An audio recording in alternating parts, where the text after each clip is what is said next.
What's your initial reaction to that map? Sucks. Does this feel fair or equitable to you? No. To be honest, no. It does take a while to get from where I have to go. It takes like about an hour to get from here to from Malvern. Does this graph look equal to you? Oftentimes when I'm looking at how to get around in Scarborough, it's either an hour on TTC or 8 minutes by driving. Even the TTC board chair agrees Scarborough needs better transit, and Torontonians are not impacted by lack of transit access equally. Scarborough is the most racialized part of Toronto.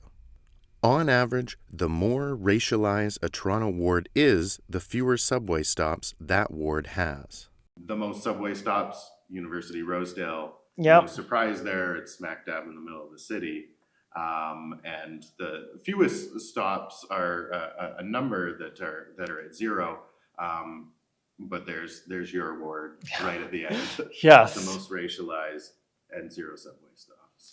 Yeah, I mean, so there's a lot of factors. The subway was first built in Toronto. So back then, building subways, of course, was far less expensive. When the subway was first built, I believe it was in 1952, perhaps.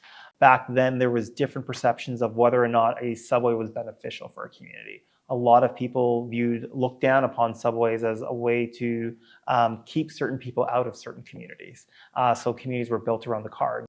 I suspect if you ask me this in 10 years, Scarborough North will at least have one subway stop. And we are looking at other forms of transportation as well. So the Eglinton East LRT.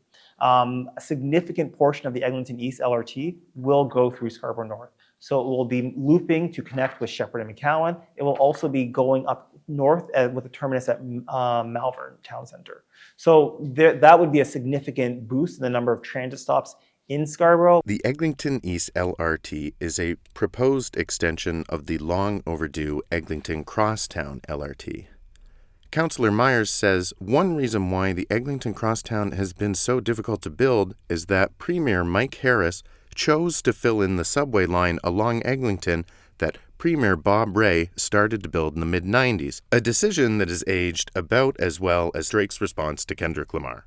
To better understand the impact of poor transit access, I spoke to Ignacio Tiznado-Aitken, a postdoctoral fellow at the Department of Human Geography at U of T Scarborough. We have a trade-off in terms of housing costs and transportation costs. So sometimes you are moving even to the suburbs, looking for more cheaper housing or more affordable housing, but you're spending more on transportation if you don't have proper connections to move by transit.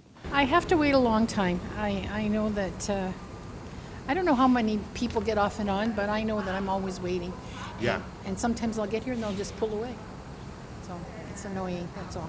Yeah. How long is your sort of daily or frequent commute?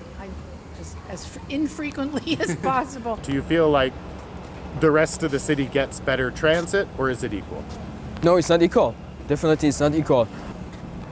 Around Finch, the line 1 is the better than near to the Kennedy, or line 2. It's much better. Do you feel that Scarborough has been deprioritized? Yes, all the time. In transit over the years? Yeah. I think they focus a lot more in the other areas. Let's say the subway line, now it connects to Vaughan, so that came first. I understand, but I just feel like they never really put much focus when it comes to, transportation and other stuff for Scarborough. Yeah, because a lot of people, they rather live in Markham or Richmond Hill or Vaughan now, but not Scarborough. So in the legend, you can see how sky blue or blue colors are increasing a little bit the transit accessibility over time. And in orange and redder colors, you can see how some areas are decreasing that transit accessibility over time.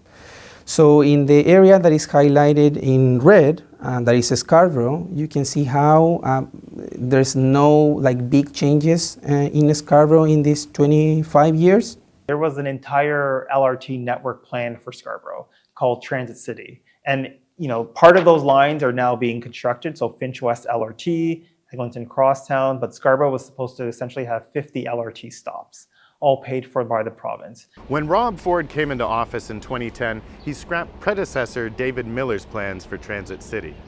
Building light rail on major roads results in fewer car lanes, so Ford declared an end to the, quote, war on the car, unquote, a war he fought against personally by driving in high-occupancy vehicle lanes alone, pulling over to chug 12 ounces of vodka before getting back on the road, and almost running over his chief of staff. Rob Ford wanted a subway to replace the RT, but not everyone on City Council agreed, since subways cost more and take longer to build.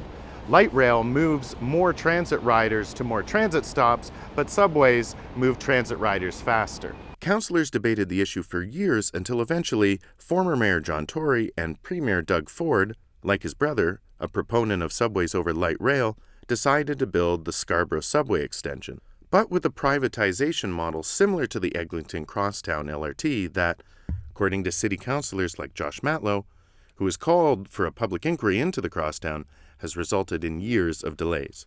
Scarborough doesn't end at Kennedy Station, where our Line 2 ends. It extends way beyond Kennedy Station, and many residents rely on bus service going north into North Scarborough. Many residents live in neighbourhood improvement areas, such as Eglinton East, other areas in Malvern, Kingston and Morningside. Many predominantly racialized working class people live in Scarborough, and they're working, in this economy, they're working probably 2 or 3 jobs just to keep a shelter over their head, and they need rapid transit to get them to and from where they need to go. In the case of Scarborough, the last numbers that we have is that around 25% of the households doesn't have a car, for example. And if you don't have a car and you don't have proper connections to get to your daily activities by transit, probably you will have a problem accessing in a convenient way, or even like suppressing some of the activities that you really want to do because you don't have a proper transit access. I was supposed to do jury duty at University in Parliament, and I can't do it. It'll take me about 2 hours to get there. There's no way I can. It's like 4 hours on transit for the day, so I said no, and they said okay. I don't like to take buses, so I'd rather to take the subway. It's much better than buses. Did you use the RT when the RT was running? I did. Yeah. And how do you feel about the loss of the RT? I miss it. Yeah. Because it connects right to the subway.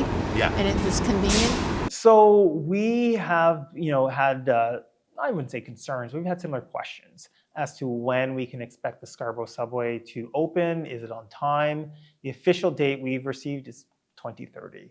However, we've been sort of established in sort of an ongoing discussion group with Metrolinx to see if there are any delays that they anticipate, so just that we can get ready to understand if we have to tell our communities. So the Scarborough subway may not open by 2030, and the busway may not open until 2027, potentially later.